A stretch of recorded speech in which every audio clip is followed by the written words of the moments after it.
Welcome back to Sims Complete. I'm Matt Sims alongside my host, Phil Sims, the GOAT, the MVP. You the man. How you doing, Big Phil? How was your Thanksgiving? Thanksgiving, I spent it down in Dallas watching the Giants and the Cowboys play. It was very exciting. Yeah. I had a seat 9,000 feet up to watch it. So we were really high, almost at the top of the stadium. But it was an interesting game, to say the least. But the Giants actually had quite a few chances to win the game and be in it, but they refused to. Yeah. And Cooper Rush actually played a solid game. Yeah, so it was kind of what we expected, I think. If we were talking about the game and how's it going to work and all that, it would be about what we saw on TV, right, or I saw in person. Yeah, that's why we're not going to dive into it too much. But I just did. I dove into it. I got out of the pool and it's over. Let's go. Yeah, all right, let's go. Real quick, all right. A little homework here. All right, but for Bet Online, from the earliest odds in-game live betting, Bet Online provides you with constant real-time odds and action, the ability to watch the games as they happen, with the largest selection of odds on everything from football, NBA, college basketball, NHL, UFC, and boxing. Head to the website today to see why Bet Online is America's most trusted site for online wagering. Bet Online, the game starts here. All right, so big guy, big weekend coming up. Oh, baby. A few games that are really, it's important. Division games that are going to be really super fun and entertaining. But we're going to start our conversation with the Seattle Seahawks traveling to Arizona. And this is going to be an exciting one. The Seahawks 7-5 coming off their victory against the New York Jets a week ago. And then the Cardinals coming into this football game 6-6 after a really tough loss to a Minnesota Vikings team that, except for a Sam Darnold essentially game-winning drive, they really, had that game won. But what are some of your thoughts going into this football game and what you expect to see from? Let's start with the Seahawks. What do the Seahawks have to do, right, to secure a win here at Arizona? Let's see. I'm going to kind of beat the thing. I'm going to be honest with everybody who's listening. I didn't have a great amount of time this week. I had to do some other work, had to travel. So I'm a little behind schedule, which, bothers me a lot because I'm neurotic about my schedule. Yeah. So I'm a little upset, but I'll try to hide it right now. But so just watching Seattle. Yeah. Watch them against the Jets last week. It was all over the place. Oh, my God, they're awful. Oh, great play. Look at this. Yeah. And to me, it came, and I was just doing some research. I go, who are we kidding? This is, to me, the Seattle, it's always about one guy. It's about Geno Smith. That's right. He's going to ball out. He's going to do this, and it's amazing. Nobody gives him credit. I know we say this all the time, but when I think about the Seahawks, I don't think about their defense. I even have taken my attention away from the running backs and the wide receivers going, still about Geno, no matter how I look at it. So if they give him enough chances to play well, he will play well. He's throwing the ball physically really, really good. And, of course, being indoors or whatever you do out there at Arizona, do they ever open the roof or anything, or can they? I don't even know. Yeah, sometimes they do. Yeah. Well, it doesn't matter. It's a great atmosphere to throw the football in. So I look at Seattle that way. Seattle does have some toughness. I think Mike McDonald from the Baltimore Ravens, defensive guy, did a really good job with the Baltimore Ravens. But I don't see it yet with the Seattle defense. In many ways, I see too many errors when I watch it, like a receiver running across the field uncovered and man-to-man. How does that happen? Situations like that. So that's what worries me. But I think I've said what I really appreciate and what I've learned about the Seattle Seahawks. Yeah, you're absolutely right. With the Seattle Seahawks and how they have played so far this year, there is no running game. There is no ability to establish the line of scrimmage and be aggressive and all that kind of stuff. The show really is all focused on Geno Smith. And it's interesting, too. At 7-5, they're leading the NFC West. The Seahawks are 5-0 versus the Cardinals and since 2022. The Seahawks have not won the NFC West since 2020. So it's really interesting how this division is playing out, especially with how much the 49ers have been struggling. For the skill group, Jackson Smith-Njigba seems to be like the guy that has emerged to be like the number one receiver, right, for Geno Smith, right? I agree. He's third in receiving yards per game since week 9 with 110, only behind Jerry Jeudy and Jamar Chase. So pretty good company right there in that situation. He leads the NFL with 57 receptions and 693 yards from the slot alone, which is pretty interesting. So a lot of his, you're right. I mean, that's what he is, and that's where he's getting a lot of his work done for this football team. And yeah, that's the truth. What is interesting, Geno and the offense, they struggle a lot, it seems like, for almost, I want to say, like 70% of the football game. Mm-hmm. And despite not being super impressive defensively, they have given them those opportunities there late in the game to just say, all right, Geno, go win it for us. And he's done that a few different times. But you're right. I mean, what's interesting about this one, too, Geno Smith is 4-0 right now, currently, against Kyler Murray. For whatever reason, he cannot get any wins against Geno Smith this year, or in his career. But, for the Seattle Seahawks, right? Do you think they have enough big picture to make a run and win the NFC West? Like, would you pick them as your favorite right now, or the Cardinals, or for that matter, to win the NFC West? Interesting. I will say this. You're right when your description of the game. The game for Seattle to win has got to be sloppy, ugly, and let's just see who can make some plays. And by God, it seems like they played their best. Yeah. They got some dynamic players that can get it done. I mean, last week, the interception by Leonard Williams, I mean, that was classic. I wondered this watching it. Did they know that if Aaron Rodgers, if they blitzed and he dropped out, that it was going to be a slant? And I got to think, I would think that they wanted to do that defense because of that. Right. The Jets throw a lot of slants against blitzes. And I don't know if it's already called when they go out of the break out of the huddle, or it happens when they line up and Aaron Rodgers sees a look where he thinks it's there, whatever. But that's what I think about the Seattle Seahawks. Since they got a lead, yes, they got a great chance to win the division, get a home playoff game. But let's put it this way, nothing against Seattle.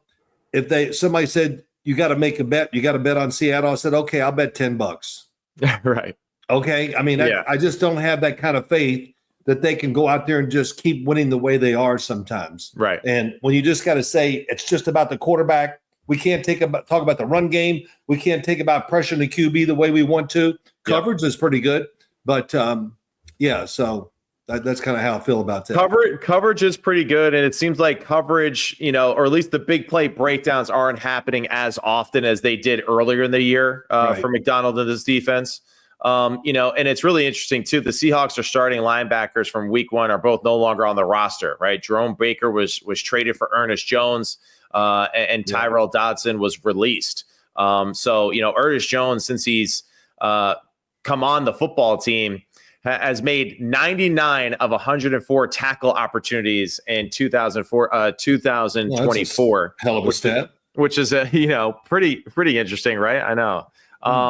But Leonard's playing really good football. McDonald seems like he understands kind of how to play this team a little bit better. They really kind of have abandoned the run really for multiple reasons. One, because they just can't even run the football effectively, right? Kenneth Walker, I think, has only had maybe one game with 100+ yards this season. So for them, it's all about just opportunistic football. And hopefully for them, they just play a little bit better special teams than they did against the New York Jets, because that was that was bad. Yeah, that was like really bad. That was really listen, bad. They run the football for 2 reasons: to let Geno Smith have a break, and let the receivers rest up, because we're going to throw the damn thing. Right. And they're going to win the game against the Arizona Cardinals if they do. It'll be because of the passing game, the wide receivers, and the quarterback. And Geno's doing it all. He's moving around a lot. He's very mobile, I think, and that's what you want NFL quarterback. But most, I would say, by and large, he wants to move to throw the ball, and he puts all the effort into making sure he can throw the ball. He'll hold on to it and move and go. I think we got that right. I think the big thing is, what do we think about the Cardinals? Yeah, at home, and how do the Cardinals win the game? Right. The Cardinals can win the game many ways. That's the way I feel. I think I would expect the Cardinals to be very emotional this week because of where they stand in the division. Playing the Seattle Seahawks, what happened last week, Now you know what they're doing? They just keep verifying the fact that they're a pretty damn good team. That's right. And they're a dangerous team. I look at them and think they're a more dangerous team than I do the Seattle Seahawks. Okay. Because the way they play, we talked about it many times, and I'm not even going to go in depth. They did a wonderful job up there against Minnesota, and they were unfortunate. It didn't go their way, right. But they were even and looked even watching the game physically, mentally, what they do, how they design their plays on both sides of football. I just tell you, the Arizona Cardinals might not get it done this year, but they're going to be a pain in the rear end as we go forward. That's what I see with that football team. Yeah. And like I always say, I actually gave a speech last night, and somebody said, what's important for all these things about football and, the teams and culture. Hey, culture is set by one guy. Right. Who is that? It's the damn head coach. That's right. So I think he's the guy. The quarterback he's a different guy this year that I've seen in his career. I mean, man, he's been good. He's a good decision maker, playing careful, getting under center. I'm pretty high on the Arizona Cardinals, and I guess I'm already telling you right now, I'm going to pick them to beat the Seattle Seahawks. You are? Okay. So Yes. they're going to win at home, right? And you're going with them. Yes. James Conner's playing extremely well, like you said. Got a new contract. He got a new contract, right? The one thing that's interesting, though, he was held to, he really didn't play that well against Seattle the first time around in Week 12. Right. It was really kind of like it was one of his worst performances of the year. Yeah, you like that thought? Oh yeah, he's pissed off, man. Let's go. Absolutely. We both love Trey McBride. We think that he is one of the most underrated football players in the NFL right now, and he's got all these receiving. He I think 2 weeks in a row he's had 12 catches, right? And he's got 0 touchdowns. So I don't know what the hell they're doing, man, but can we get Trey McBride into the end zone? Because he is like the workhorse for them in the skill group, but guy hasn't scored 1 touchdown all year. It's pretty unbelievable. It is. Trey McBride's my Pete Rose. And I'll explain it real quick. I was a paper boy growing up for many years. I loved the Cincinnati Reds, big time. Louisville, very close, only like an hour and 20 minutes away. Yeah. And I loved baseball. And when I got home every morning after delivering, I'd throw up the sports page open. What did Pete Rose do? Oh, he had 2 hits and 4 at-bats. His average is going to stay above 300. Right. And when the first thing I look at, when I look at box scores, I kind of look at everything. I say, oh, how'd my boy McBride do? That's right. And I see those numbers and I go, wow, another good day. Yeah. So I don't know what his contract's up, but I'm available to be your agent, Trey. Yeah, that's right. Well, he's a damn good football player, and Marvin Harrison's done a lot of good things for this football team too. He is legit. He looks the part on the field. He does. Right. I have to admit, I thought Malik Neighbors, I had him above Marvin Harrison. But right. Marvin Harrison's presence on the field and the throws they make to him, he looks totally different to me physically and what he's doing than he did at Ohio State. Yeah. He looks more dynamic to me here than he did in college. Yeah, well, I guess that's a common trend, just Ohio State not getting everything that they can out of their skill group, which, I mean, it's not really a shot, is it? It's just the facts. So, I watch the games. I agree. Yeah. So, what we're seeing. Yeah, that's right.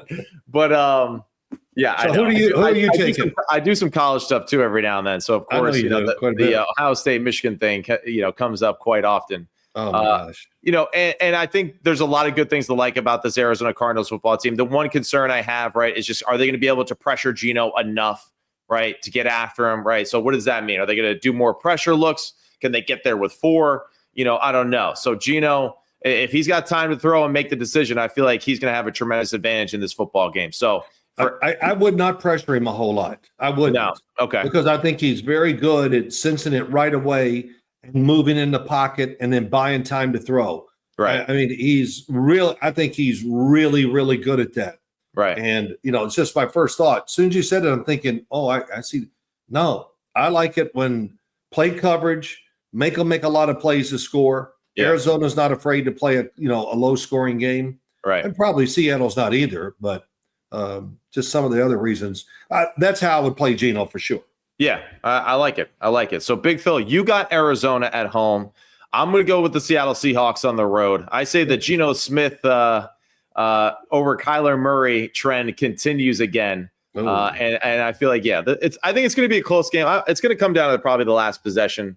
I feel like it, Yeah, it'll be one of those games like it does for every Seattle game. Well, of course, yeah. But it's going to be a game where I'm going to constantly, if I don't get the chance to watch it on TV the whole game, whatever, I'm going to be checking it out constantly during it because I'm kind of excited. Man, when's the last time we ever said that? Seattle to Arizona, I'm pretty excited to see this game. I know, it is. It's refreshing. It really is good. I really do enjoy watching some of these teams kind of come out of nowhere. And, Arizona is coming out of nowhere for me. And really, so is Seattle.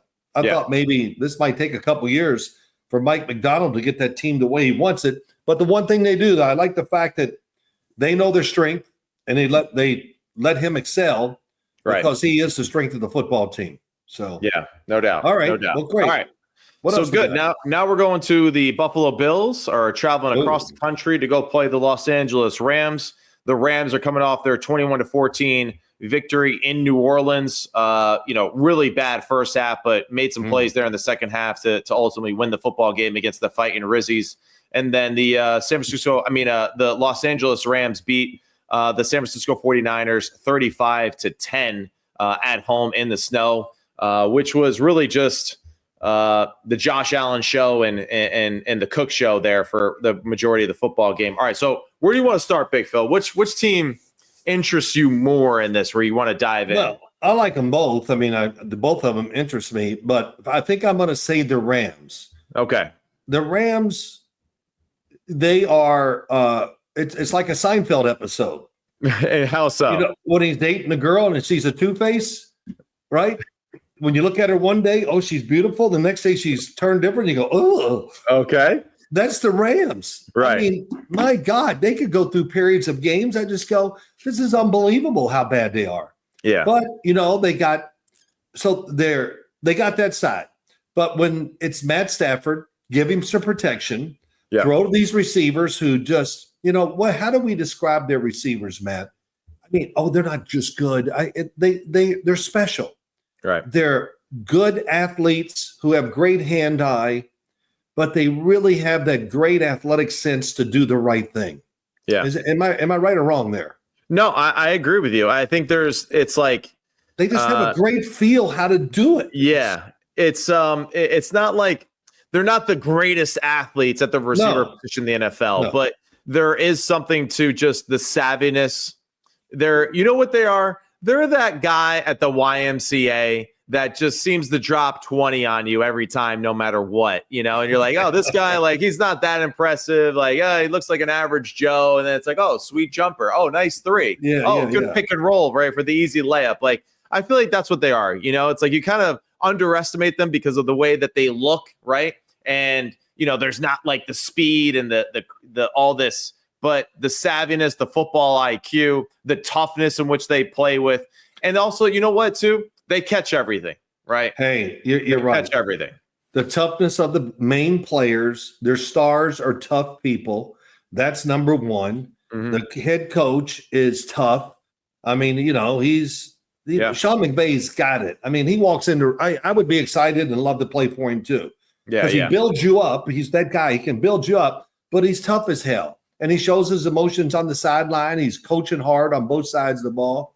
And, the Rams just play ugly football. They win ugly. It's going to be one half. Is it going to be the first or third quarter where they're just not – you just can't believe that you're talking about them as a playoff team. But like I said, when you got an equalizer like Stafford, and once he gets enough protection, that'll be my whole thing about the game. If Buffalo doesn't get some consistent pressure on him, then Matt Stafford and this receiving core is going to win the game. Right. And Buffalo has done a better job of rushing the passer. I don't even know what the stats are. I don't even care. And I just know that Buffalo, Epinesa has really been a better player this year. Rousseau's been good. He's big. And Von Miller's, as time keeps going on, I see him a little more in every game. Right. So just that, I think, gives them a great chance. They do give up yards running the football, but I don't think they're going to sit there and worry. This is not the San Francisco 49ers trying to run the football at you. It's not even in the Kansas City Chiefs. It's not they have a good chance to stop the running game. The big thing is, I think, is pressuring the quarterback. And that is what I was going to kind of lead into next was that, Kyron Williams has been playing really well for the Rams. I mean, they're not like super consistent with dominating at the line of scrimmage, but he does run the football hard. You don't expect, though, the Rams to run the football as successfully as the 49ers did against this Bills defense? No. Oh, God, no. I mean, listen, I was talking to somebody today. Maybe it was you. I said, Buffalo, I think, got a break with the snow. Yeah. Because if that field's clean, the McCaffrey and group, they're gonna honk it in there big time. Right. And the snow helped them, of course, turn whatever. But Buffalo's going to give up rushing yards. Chris Collinsworth did a really good job explaining what their defense does. They want to rush the passer. They're going to give you yardage. They're not going to overcommit just to stop the run from the 20 to the 20. They get it done, and they try to, field gets shorter, they get tougher, and they play that way. And I'm sure they'll do the same thing against the Rams. And then for the Rams, for them, defensively, right? Have you been impressed with their young football players like Jared Verse, right? Brendan Fisk, the two defensive linemen for them. Yes. Young football players along with Young as well. I mean, what have you seen from them? And, can they be disruptors in this game and kind of slow down some of the things that the Buffalo Bills do? To a degree, I think they can. I've been very impressed. They're all I wrote down some numbers on them, and I can't remember where it is now. I don't care. But yeah, when I watch it and I watch them, I just go, wow, the Rams are, to me, about a year away from really getting back to where we saw them a couple years ago, where they're a threat to win playoff games, get to the playoffs, and go to the Super Bowl. I think they're that close. Right. So this young defensive line and young players on the defensive side, that has been huge for them. And can they, Buffalo's offensive line is good. They run the football. They make you stay honest. I would expect Buffalo's offensive line to win that battle against the Rams' defensive front. Okay. Because you just can't tee off. The quarterback is a monster. Right. Of course, it's all the stuff we always hear. He can run with it to break down the fact that you don't get the pass protection is not what he wants. And he might just run it every once in a while because they give him runs. Right. So you got to honor that. So you just can't you just can't go all out. Let's get to the quarterback, because Buffalo plays a different game now than they did in the past. And it is pretty amazing too. And that's where it's going to be really fun to see kind of like which side wins that battle in the trenches between the Bills offensive line and of course the Rams defensive line, because Josh Allen's only been sacked 13 times this season, right? The fewest by any quarterback to start every game this year. So that's impressive. At the same time, the Rams, they have one of the best pressure rates of any team in the NFL, but they haven't really gotten the sacks, right, to kind of quantify that. But Verse, he has 4.5 sacks on the year. Fisk, he has 6 sacks on the year. Verse too, 17 QB hits. So, he's making his presence felt. The secondary for the Rams to me is like a little bit of a concern. I feel like they give up like a lot of big plays every game. That being said, the Bills, what's really been impressive to me, like especially for Josh Allen, they've really shown the ability that they can just nickel and dime you to death and just march the football down play by play. Where I feel like in the past, it wasn't quite necessarily that fluid of an offense. Where Josh Allen, I mean, he's only got 2 interceptions, I think, on the year. I mean, he's playing the best football of his career. More than that, more than 2. I forgot, maybe 4. Yeah. It's low as hell, though. But you said it right, Matt. Yeah. Is that Buffalo's got a lot of cute? They got some cute plays.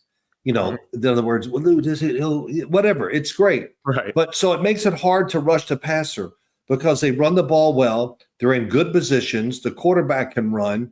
So there's the situations where you go, this is it. This is our chance. They don't give you many of those. And, James Cook running the football, I don't know what it is about his running style, but he's the prettiest damn running back in the NFL. Isn't he? Man, when he got on the sideline against the 49ers, you go, the 2 guys are catching. Yeah. And then after 10 yards, they just go, hell, we give up. We can't catch this damn thing. And very impressive. It's impressive because they're tough up front and they're calling the plays at the right time to set the players up. And they definitely are not just chucking the deep ball down the field. Like you said, right. A lot of short throws, first down. It's Joe Brady's done a terrific job designing an offense that has a little bit of everything that fits their football team and fits the quarterback. Yeah. All right. Awesome. So now in this game for you, what do you think? Who are you going to go with? Who are you picking? I'm going to take Buffalo, and I think the game, I think it's going to be close no matter what, just because the Rams are used to being in hectic situations, behind late in the game, and then our boy makes, that's a good throw. Oh, another good throw. I can't believe he completed that pass. So, and Matt Stafford, he's dangerous. Why?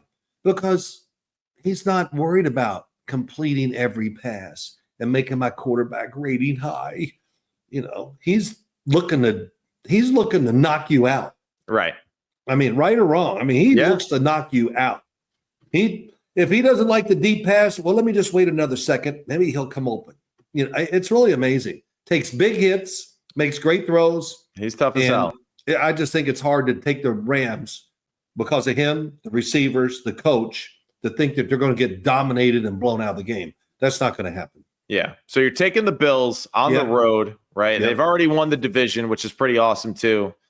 So, credit to them and what they've been doing. And really Sean McDermott, a guy who, a little more love for him too. We glow about, McVay, and of course, deservingly so, Super Bowl champ, all that kind of stuff. But, Sean McDermott, man, this is a guy that like people were calling for his head a few years ago. And man, he's been one of the most consistent coaches in all of football. And he's done it, really impressive job with this crew. And but I am actually going to go with the Rams at home in this one. I'm going to take the Rams.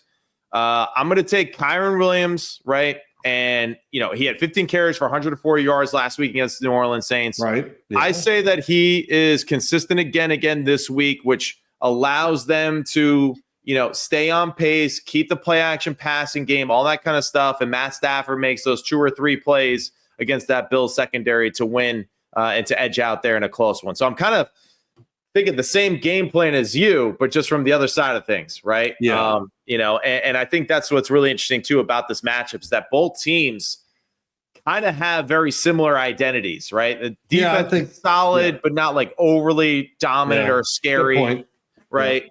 The whole teams are basically predicated on this. Is our superstar quarterback going to make 4 or 5 plays that the other guy can't? And the cool thing for us as fans is we're going to see, 2 guys that can on the same field together. Well, I'll bet you a dinner for 4. In this game, we'll do that. And what you said about Sean McDermott is really cool. And they even talk about it, that he's a different guy. He's approaching his team differently.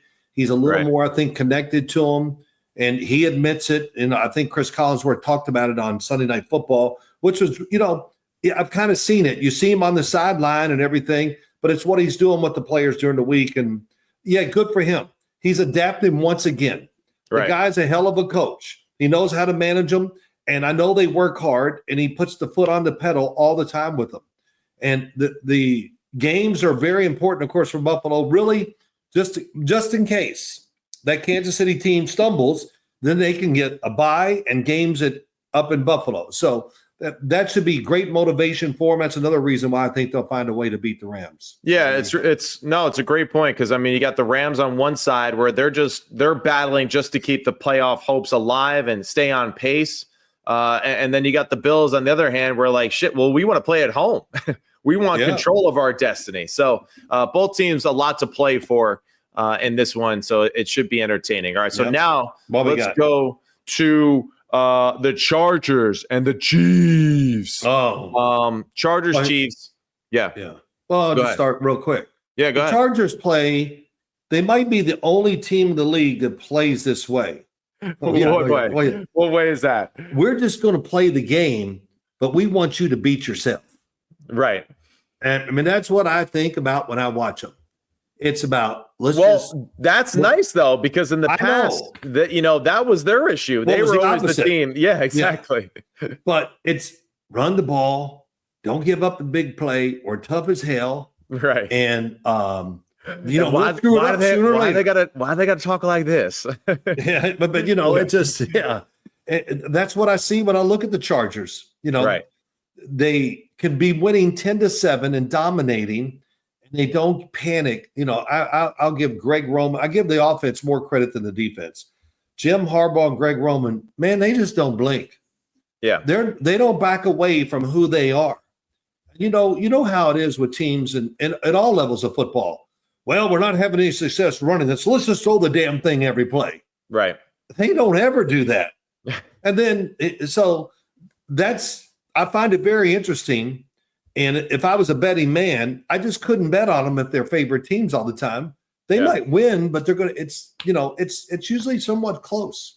And even when they dominate, it's not like they blow you out by 17 points. They dominate you and beat you by 4. Right. Too, that what they're doing with that team is great. But again, the receiving core for the Chargers, I'm always trying to be very honest if anybody listens to us. Yeah. If we ranked them, I wouldn't even think about ranking it in the top half of the NFL. Yeah. I mean, they're good because it's about the quarterback. Just give him a window. Can you do that? If you give him a window, Justin Herbert's going to hit it. He is. Who was it they used to call the jugs machine? Oh, that was Carson Palmer, right? Yeah, I think so. I think it was the jugs. Yeah. Well, there's a new jugs machine, except the difference is the RPMs are a lot higher. Right. I mean, he can throw a 30-yard pass like it's a 5-yard out if I was playing. I mean, it's unbelievable. It's and so that's kind of what I think of the Chargers. Of course, their defense is tough. The team is very organized. They've really done a great job of not beating themselves this year. Right. And I think they'll continue that.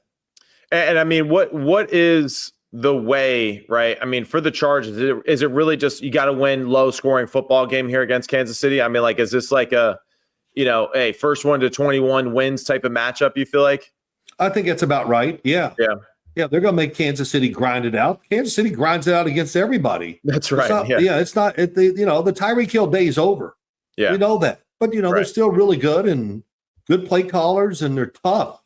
Right. And I think the big thing where I give the Chargers a chance to beat them, the Kansas City defense is just not the same as we saw last year. Right. And they lost one of the best players in the NFL on the defensive side, L'Jarius Sneed. Mm-hmm. He just wasn't a good DB or really good on that team or man-to-man, whatever. He's one of the best defensive players in the NFL. Right. And they lost him. So that's a big deal. And the pass rush has not been the same. Chris Jones, I noticed it last year. And, and I don't mean this as a knock, but he played. I watched about 4 games before the playoffs started on Kansas City. And I go, oh, playoffs started? He's a damn superstar. Right. I mean, the guy has levels. And, maybe he plays too many snaps during whatever. But when he's in a game and he wants to turn it on, he's still one of the best. But they're not rushing the passer like they did last year. Yeah. And they can't cover like they did either. When you can't rush the passers really well, I don't care how good your defensive secondary is. That means more time to try to cover guys as they run across the field and do whatever. Wait, all that being said, who are you picking in the game? Well, who are you picking? No, who are you picking? Well, I just talked myself into the Chargers, you'd think, right? But that's what I mean. But you're picking the Chiefs. Hey, the Chiefs, I listen, they're extremely competitive. Yeah. And I'm just picking them maybe to find another way to win a game. Okay. All right. Yeah. So that's really what you're kind of going on because you just made a great case for the damn Chargers to win the game. I wanted to. Yeah. But the Chiefs, we've talked about them so much. I don't know what else. I got something new. Patrick Mahomes is really good. Yeah. He's really good. So that's right. I don't know if people know that. So that's all my research showed that. Yeah. So what do you think? Give me your thoughts. As you were going, I'm like, wait, hold on. Well, I know. I saw you laughing. Who's he going with here?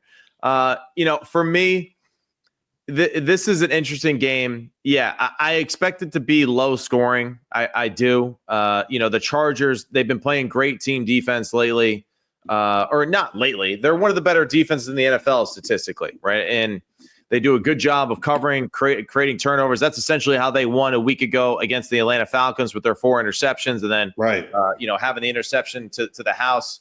Really offensively did nothing against the Atlanta Falcons, which is really amazing. J.K. Dobbins is out, so that's a huge concern for me. Right. You're right. The skill group, there's not much to really be that excited about or really to be concerned about, and that's where I feel like I'm talking myself out of this a little bit. I originally picked the Chargers, And as I, was listening to you talk and thinking about it, just like, if Spags goes just like man coverage and just says, all right, hey, we're just going to get up in your face and we're going to be aggressive as hell at the line of scrimmage. I feel like they're going to have a hard time moving the football consistently against that. I don't know if they have guys that are great separators in man coverage, right? Or sudden, right? Now, all right, play soft zone. And yeah, Justin Herbert's going to just, throw missiles. You're going to lose. You're going to lose. You don't have to worry about that. Kansas City is going to play man to man. Yeah, that's guaranteed. And that's my concern. That's why I'm saying, why was I thinking the Chargers when they're just going to be super aggressive and just, make it a really tough for these guys to get open. So I originally was picking the Chargers and literally midway through the show, listening to Big Phil and all that. Stay with it. No. See, the quarterback can make plays, great throws. Okay, all right. He can run every once in a while. And you said it right. The game's going to be close, and it's going to come down to a couple plays. That's all right. Well, sure. Hey, if the Chargers win, I appreciate it. I'll stick with the Chargers for the sake of this exercise. I appreciate it. And if they win, we'll thank you, Big Phil. So, well, you don't have to thank. Well, okay, we didn't bet on this one. It's the other game you're going to owe me for dinner for 4. And I got the restaurant already picked out, so don't worry. All right, good. All right. Yeah, before we go, I hope it's an IHOP. Yeah, okay. Yeah, that's pretty good, though. I could use a meal like that. So tonight we have, and a lot of people might not see this until tomorrow. Yeah. It doesn't matter. We got Green Bay going to Detroit. I'm going to make it fast. Yeah. This is where, in Detroit, where Jordan Love became Jordan Love last year. Right. He played an unbelievably good game. And I'll just say this about the game. They can beat Detroit, but Jordan Love is the piece to look at. And I'm not saying look at him because of this. I'm saying look at him because, man, can he make some decisions that can lose the game for you. Right. I mean, he's aggressive. I admire that. But sometimes his being aggressive is way out of bounds for what he sees down the field. Yep. So if he doesn't have a couple interceptions that you just go, wow, why would you throw that? Then I think the Packers will beat Detroit tonight. And I know Detroit's beat up. I'm not even going to get into that. Yeah, no, and that was what I was going to go to next. I really believe that the biggest difference is, Detroit, yes, they're one of the great stories of the NFL. They've been playing phenomenal football. But I kind of had that same feeling with them as I do the Chiefs of like, can they keep this up in a sense with all the injuries that they have suffered on the defensive side, right? Will the luck kind of run out eventually? Aaron Glenn's doing a great job, right, of putting Band-Aids over it. But if there was a team to maybe expose that because they do have that big play ability, with their running game too and Josh Jacobs and what they do. And, of course, their skill group, maybe be one of the fastest, I feel like, in the NFL. Absolutely. Yeah, you're right. As long as Jordan Love doesn't make those 2 or 3 plays that make you scratch your head, I feel like the Packers can win this football game. Yeah, it'll be fun to watch. That's for sure. I can't wait to watch it tonight. I'm going to make sure I get a really big, heavy meal and it just keeps me sitting down the whole time. And don't laugh. I know what you're going to say. Shut up. No, not saying anything. But here, okay, so we got that. We both kind of feel the same about that game. Yeah, I'm going to take just a minute or two to bitch a little. Okay. All right, wait. Before you bitch, all right. BetOnline, from the earliest odds and in-game live betting. BetOnline provides you with constant real-time odds and action and ability to watch the games as they happen. With the largest selections of odds on everything from football, NBA, college basketball, NHL to UFC and boxing. Head to the website today to see why BetOnline is America's most trusted site for online wagering. BetOnline, the game starts here. All right, Big Phil. That goes right into why you bitching. Go. Well, yeah. I mean, and I know it's redundant, and I don't care, but it's okay. When I got to turn the TV on, which I watch, and I almost want to say all their names because I just or whatever. I know it's people that make up the script sometimes. Are the Chicago Bears ruining Caleb Williams' career? I mean, come on. Are they ruining his career? We've already decided that when we're just a little past halfway in the football season. Are you watching him play? Hey, okay, so they've blown games. Right. But he's playing really well. And then, like I've said to you and everybody else, if we redrafted, I'm taking his butt first. I see so much about him in every game. I go, man, that's not good. That's really damn good. Right. And he just keeps adapting and getting better and better. So, are they ruining his career? Who would think and say this is a great thing to talk about? I don't get that. I guess if you just look at the stats of they're losing, so it's got to be hurting his career. This thing of not, it could be hurting him and all that. Matt, it's such hogwash, it's beyond belief. My God, you need to get bloodied a little. He's getting bloodied. All right. And you know what? He's taking it and playing well. So is his career ruined? Yeah, you're right. I've seen enough games now for the next 10 or 15 years. I think this is what it's going to be. I mean, come on. It's unbelievable. It is. You got any thoughts about that? Nope. What's the next thing that's been grinding your gears? No, that's it. I can only do one. I was writing them down today. It's really truly amazing that, and I always said it, it's everybody, I wouldn't have done that if I was a coach. Well, yeah, because you've had like 6 days to think about it. And can you do it on the spot right away? And you're not, first off, you're not the coach. And yes, coaches make bad errors, but by and large, they all make really good decisions. Right. But they nitpick little tiny decisions. I would have done. Hey, look, I stood on sideline doing an all-star game. I was a head coach. Somebody goes, hey, what are we going to do here, coach? And I go, what are you talking about? They go, what's 4th and 1? Do you want to go for it? Oh, hell, I never even thought about it. So I know it's hard. But, right. Well, I don't know if that's a great correlation, but I don't know. It just. I hear you. It wears me out. You don't have any more you want to share, though? No, I'm ready. Yeah, it's different now. No. When we do our next podcast, I got 4 of them, and they're good. Okay. All right. They're good. I was going to say you're saving them for Boomer or Mad Dog or one of the other shows. No. Boomer, look, you don't have to worry about him. And Mad Dog, I know his takes. Yeah. No, it's all good. I love doing the shows, but I don't double dip. In other words, whatever I talk in those shows, Boomer's show, we don't really talk a lot about football. Yeah, the Giants and Jets. What do you want us to talk about the Giants and Jets? For 20 minutes? I mean, it's just not going to happen. Yeah. So we talk about other things. Talk about feeding the foxes. At night we talk about stuff like that. Yeah. No, I heard a lot about that. Yes. Yeah. A lot of people were questioning me about these things. Is this true? Is this a real? I'm like, yes. Well, why would they question it? Oh, they don't believe it. No, or being stupid, feeding the fox. Maybe both. Yeah. Yeah. Well, I don't care. I love animals, so yeah. Hey, you do what you got to do, man. I saved his life. That's all. We saved his life. Hey, I feel good about that. To each their own. Okay. So, all right. Yeah, I'm with you. All right, that's it. That's all we got. That's all we got. Sims complete. Sims complete. Like, subscribe, write a review. Yeah, where the hell is everybody? Start watching the damn show. I'm tired of this. Where is Herbert? Yeah, well, they can say the same about us the past 2 weeks. But that's all we got for Sims Complete today. Enjoy Thursday Night Football tonight. And we'll see who's buying dinner for who after this week's picks. But appreciate it, Big Phil. You the man. Follow Phil Sims, QB11 on Instagram and Twitter. Sims Complete on Instagram and Twitter. And we'll see you next time. See you, big guy. All right, see you, bud. See you.